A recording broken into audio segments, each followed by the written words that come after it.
The room was spinning around him, not because someone had slipped something dangerous into his crystal water glass, but because the biggest business deal of his entire life, $150 million, was about to fall apart and collapse in the next 2 minutes, and he could not speak a single word that would save it. Before we dive in, drop your city in the comments.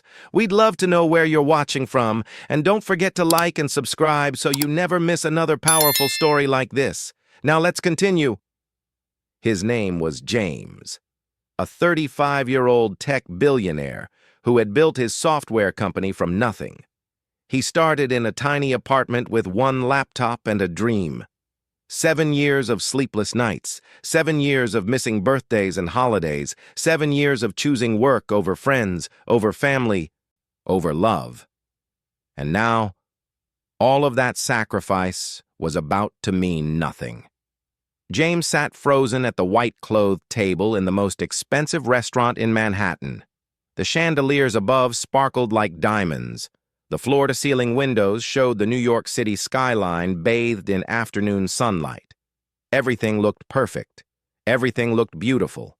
But inside, James felt like he was drowning. Across from him sat Mr. Chen, a quiet, powerful Chinese investor whose money could turn dreams into reality. The man had flown 16 hours from Shanghai. He wore a dark suit that probably cost more than most people earned in a month.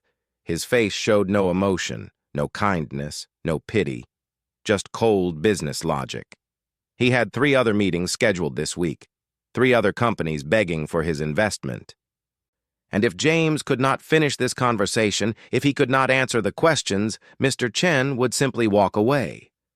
The problem was simple but terrible. James's translator had just collapsed, right there in the restaurant. The man had grabbed his chest, gasped for air, and fallen to the floor. Paramedics had rushed in with their loud voices and bright equipment. They shouted medical words that James barely heard. They lifted the translator onto a stretcher. They rushed him out the door to a waiting ambulance. And now James sat alone, completely alone, facing the most important business partner of his life. And he could not speak Mandarin. Not a single sentence, not even a simple greeting. Mr. Chen stared at him with dark, unreadable eyes, waiting, watching, judging. James felt his chest tighten. His hands started to sweat. He wiped them on his expensive pants under the table where nobody could see. This was it. This was the end. Everything he had built, everything he had sacrificed. All of it was slipping through his fingers like sand. The woman he had loved left him 2 years ago. She said he cared more about success than about people. She said he was married to his work, not to her. She walked out of his life crying, and he had let her go because he told himself the business was more important. That once he made it big, once he became successful, everything else would fall into place. But now, sitting here watching his dream die, he wondered if she had been right all along. Mr. Chen's assistant leaned over. The young man whispered something in rapid Mandarin. James did not need to understand the words to know what they meant. The message was clear in their body language. "Let's leave. He's wasting our time. This American is not prepared, not serious, not worthy of our investment." Mr. Chen nodded slowly. His assistant started gathering the documents spread across the table. The unsigned contract, the business plans, the financial projections, all of it was being packed away. James opened his mouth to say something, anything, but what could he say? "Please wait." The man did not speak English. "I'm sorry." Sorry does not close business deals. Sorry does not bring back collapsed translators. Sorry does not turn 7 years of hard work into success. He felt his throat close up. His eyes burned. But he would not cry. Not here. Not in front of these powerful men who would see tears as weakness. Then something happened that would change everything. A voice. Soft but clear. Speaking perfect, flowing Mandarin. James turned his head so fast he thought his neck might snap. And there she stood. A young woman. A waitress, the same person who had poured his water 15 minutes ago.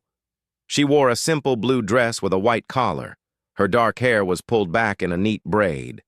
She looked maybe 25 years old. Nothing about her screamed power or importance.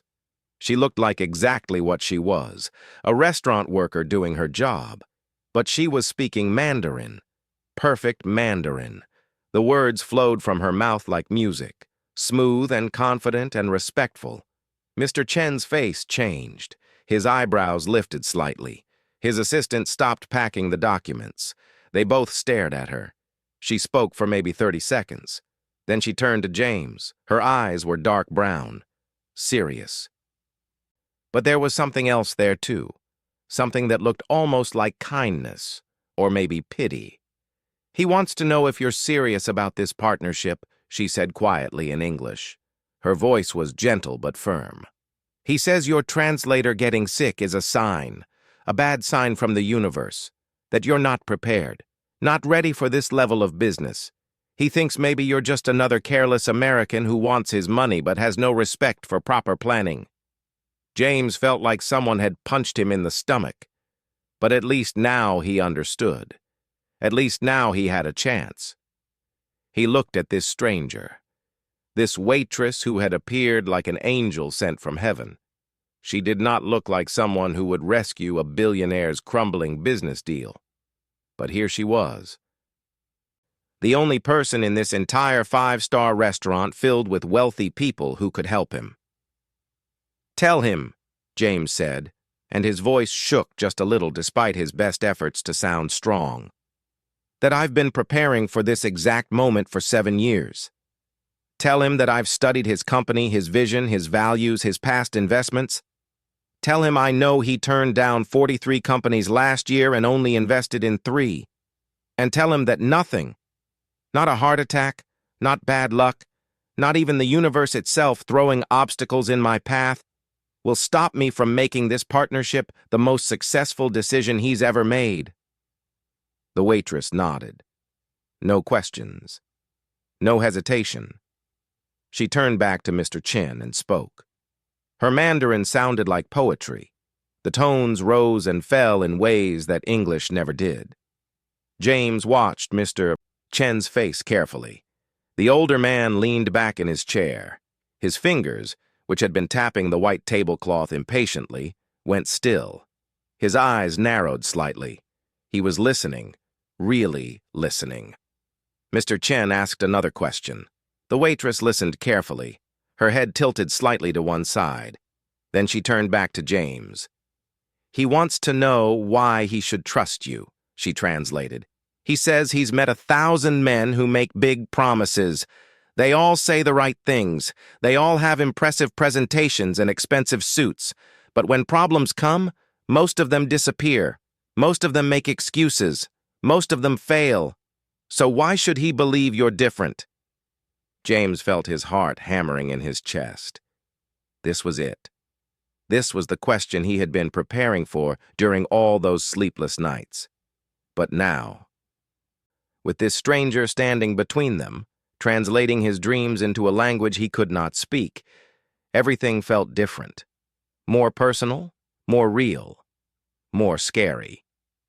"Because," James said slowly, choosing each word carefully, "I don't just want his money. I want his respect. I want to build something that lasts beyond next year or next decade, something that changes lives for the better, something that matters.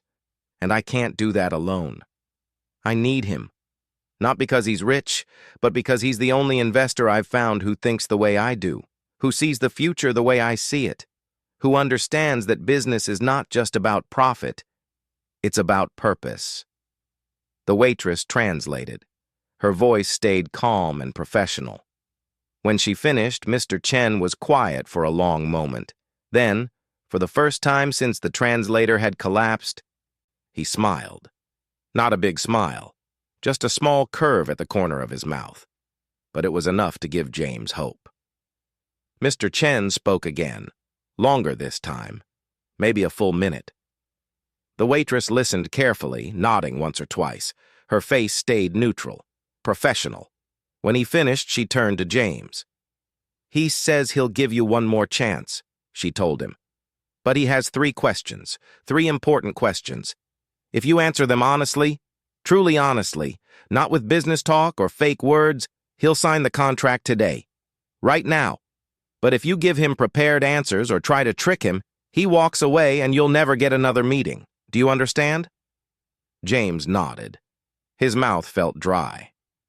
"I understand." Mr. Chen's first question came quickly, sharp and direct.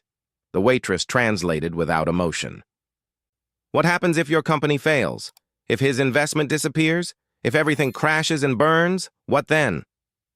James took a deep breath.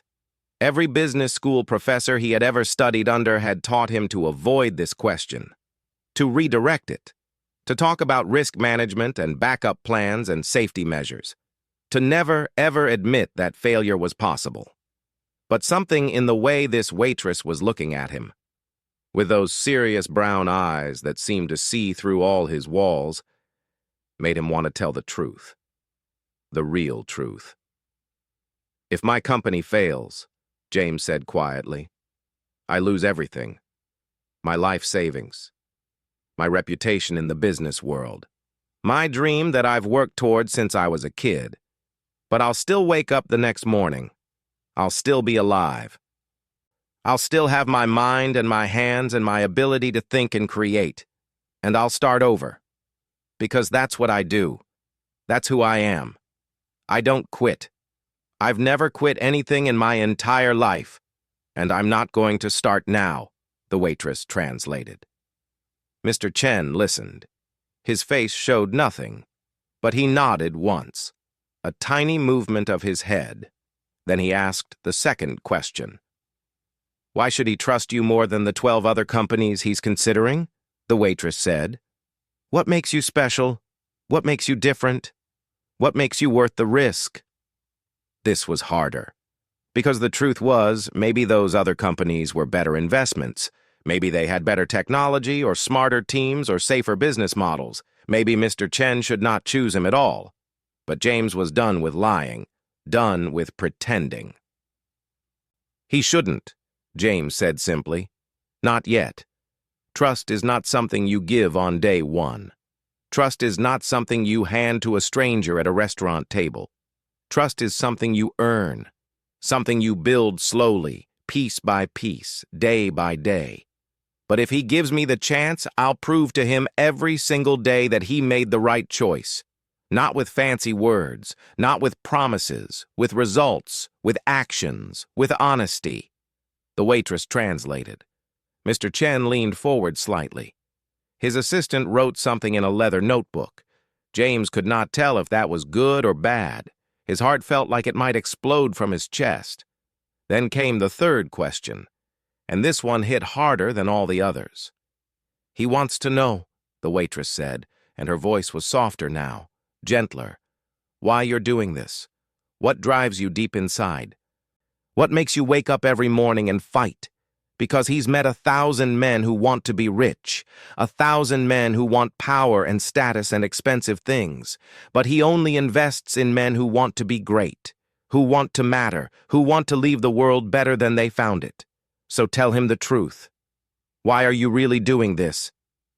James stared at her, then at Mr. Chen, and for a moment he forgot about the contract. He forgot about the money. He forgot about everything except the memory that had driven him for 23 years. "When I was 12 years old," James said, and his voice was quieter now, barely above a whisper, "my dad lost his job. The factory where he worked closed down. They sent everyone home with 2 weeks of pay and no warning. We lost our house. The bank took it. We moved into a tiny apartment where the heat didn't work in winter. I remember waking up and seeing my breath in the air, like I was sleeping outside." He paused. The memory was so clear it hurt. "I remember watching my dad sit at our kitchen table every single night, staring at bills he couldn't pay, medical bills for my mom, rent bills, electric bills, food bills, and he would just sit there with his head in his hands looking so tired and broken and helpless. And I swore to myself, sitting in that freezing apartment, that I would never be that powerless, that I would build something so strong, so solid, that nobody could ever take it away from me. That's why I'm doing this. Not to be rich, not to have a fancy car or a big house, but to never ever feel that helpless again. And to make sure other people don't have to feel it either. The waitress translated slowly, carefully, every word. When she finished, Mr. Chen was completely silent. He looked at James for what felt like forever. The restaurant noise faded away. The clinking of glasses, the murmur of other conversations. All of it disappeared until there was only silence. Then Mr. Chen spoke. Just a few words. The waitress smiled. Actually smiled. A real, genuine smile that lit up her whole face. "He says," she told James, "that he believes you." James felt something break open in his chest, relief so strong it almost hurt. Mr. Chen reached into his expensive leather briefcase. He pulled out the contract, thick and official with dozens of pages. He pulled out a heavy pen that probably cost more than most people's monthly rent, and he signed, right there. His signature flowed across the bottom of the page in bold black ink. Just like that. $150 million. The biggest deal of James's life, saved by a waitress whose name he did not even know.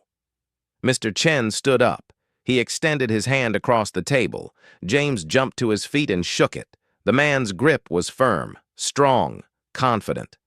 Mr. Chen said something to the waitress. She nodded and smiled again.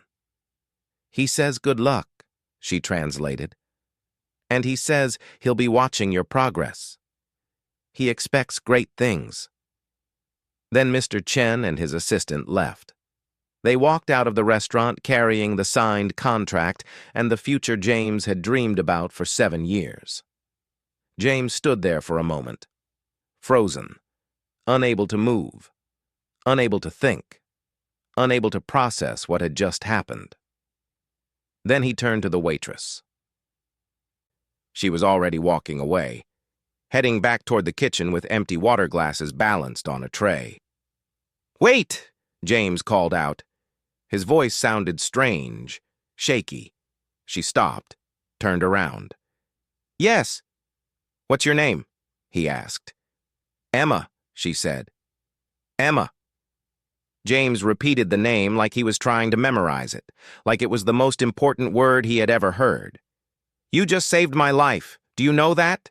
Do you understand what you just did?" Emma shrugged, a small movement of her shoulders. "I just did what anyone would do." "No," James said firmly.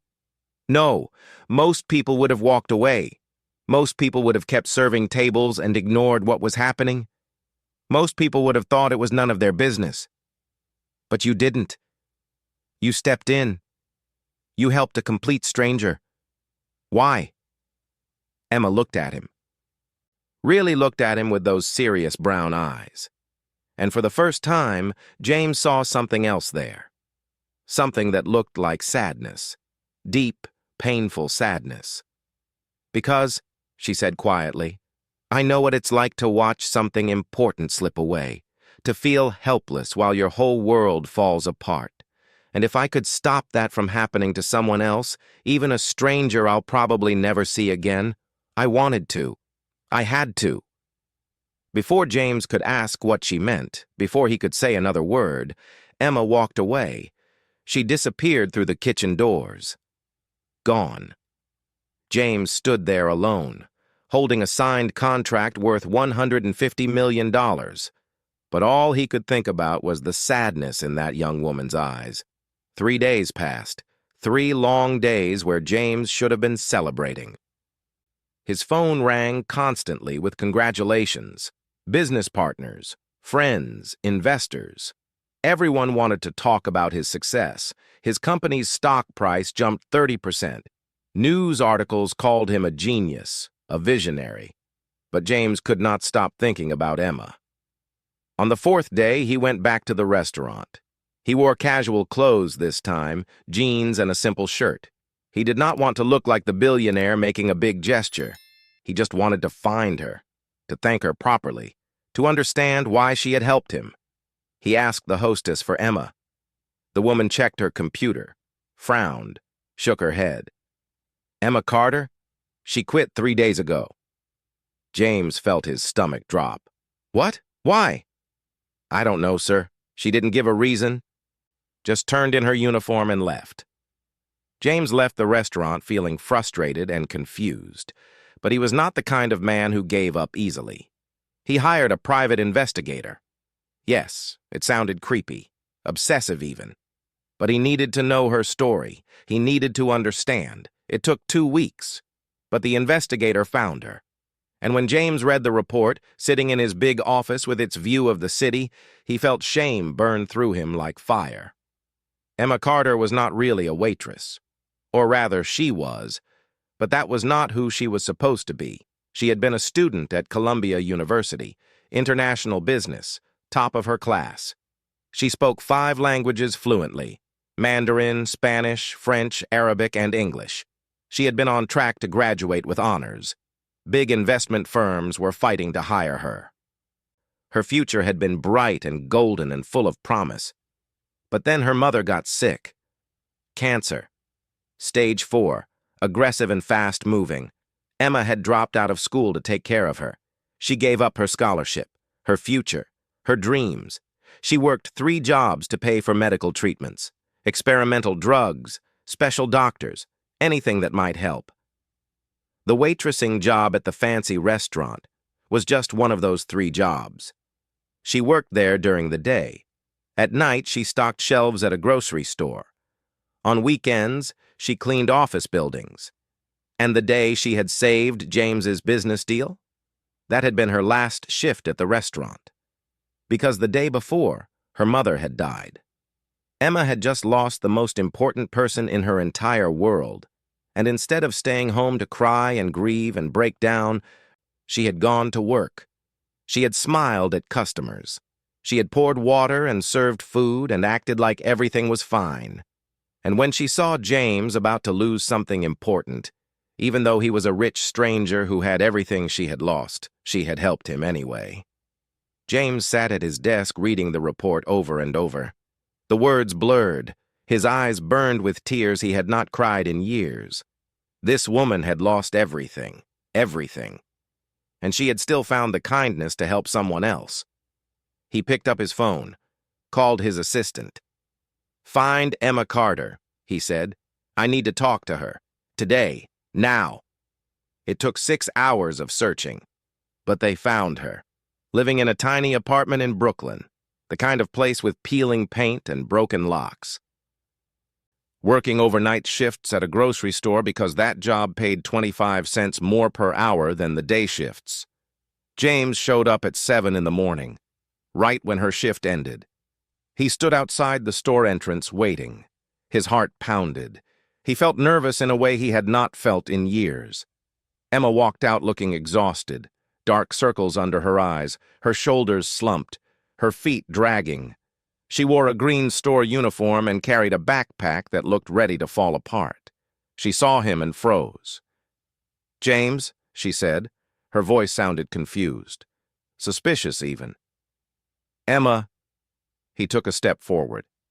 "I need to talk to you. How did you find me?" She looked around like she was checking for danger, like maybe this rich man standing outside her workplace was some kind of threat. "That doesn't matter," James said. "What matters is that you saved my life, and I never thanked you properly." Emma shook her head, started walking toward the subway station. "You don't owe me anything. I did what anyone would do. Please, just leave me alone." "Emma, wait." James followed her. He pulled out an envelope from his jacket pocket. "Please, just look at this." She stopped walking, turned around, stared at the envelope like it might bite her. "What is that?" she asked. "Open it," James said. He held it out to her. Slowly, carefully, she took the envelope, opened it with shaking hands, pulled out the paper inside. It was a check for $2 million. Emma's face went white. The paper fell from her hands and floated to the dirty sidewalk. "No," she whispered. "No, I can't take this." "Yes, you can," James said firmly. "And you will. Because without you, I would have lost everything. That business deal you saved is worth $150 million. $2 million is nothing. It's less than nothing. It's the smallest payment I could make that wouldn't be an insult." "This isn't right," Emma said. Tears were filling her eyes now. "I didn't help you for money. I didn't want anything. I know," James said gently. "I know you didn't. That's exactly why you deserve it. Emma, I know about your mom. I know you dropped out of Columbia to take care of her. I know you've been working 3 jobs. I know she died the day before you helped me. And I know that despite losing everything, despite grieving, despite having every reason to think only about yourself, you still helped a stranger." Emma was crying now, really crying, silent tears streaming down her tired face. "I don't know what to say," she whispered. "Say you'll let me help you finish school," James said. "Say you'll come work for me, as my head of international relations. You're brilliant, Emma. You speak 5 languages. You stepped into a crisis and handled it better than any professional I've ever hired. You're exactly the kind of person I need on my team." "Why?" Emma asked through her tears. "Why would you do this for me? You don't even know me." James smiled, a real smile, the first genuine smile he had smiled in weeks. "Because you saw me at my lowest moment," he said. "And you didn't walk away. You didn't judge me. You didn't ask for anything in return. You just helped. And that kind of kindness is rare. That kind of character is priceless. I don't just want you in my business, Emma. I need people like you in my life. People who care about others even when they're drowning themselves." Emma picked up the check from the sidewalk, stared at it, then at James, then back at the check. "This is real?" she whispered. "This is really happening?" "It's real," James promised.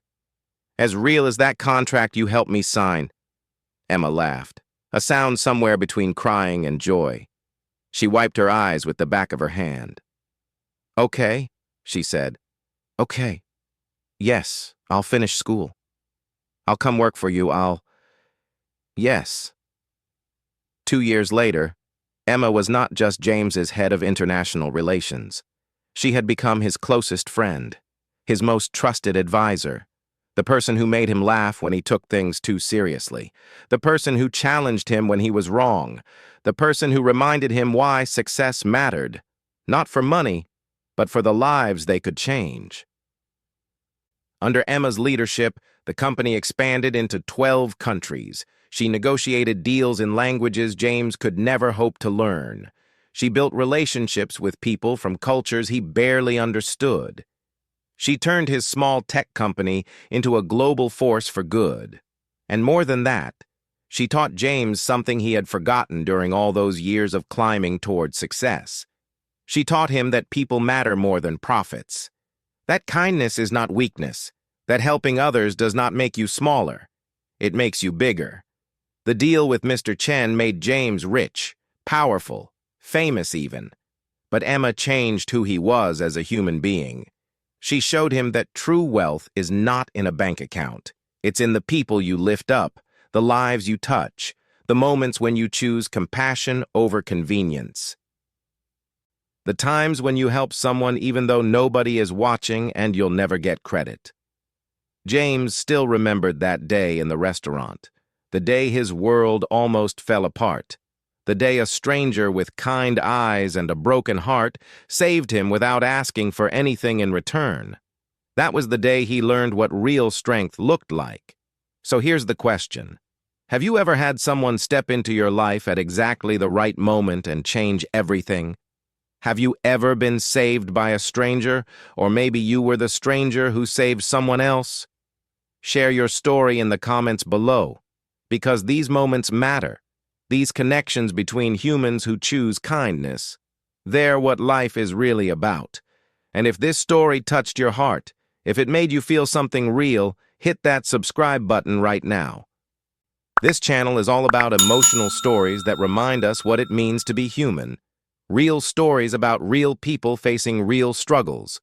Just honest tales about love, loss, courage, and the power of showing up for each other.